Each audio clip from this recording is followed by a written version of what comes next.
Hey, this is Barbara from Health Sense. Today I would like to share in this video why today is the right moment to start living more healthily. Today, now.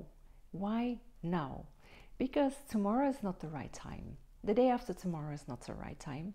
Next week not, next month not, next year not. The right moment is now. And you know why?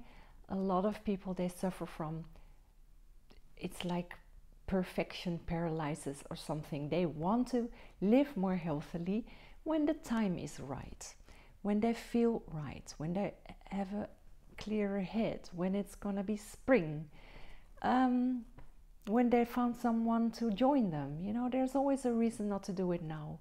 So I would say take control on your own and do it now.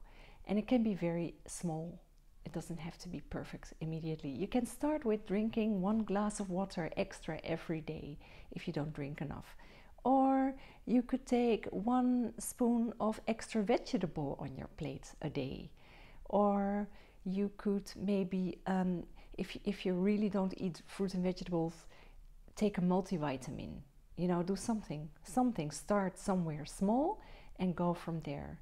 And that's already an improvement, probably a big improvement for your body, and you will notice that definitely. So let's agree you start now, all right? All right, see you in the next video.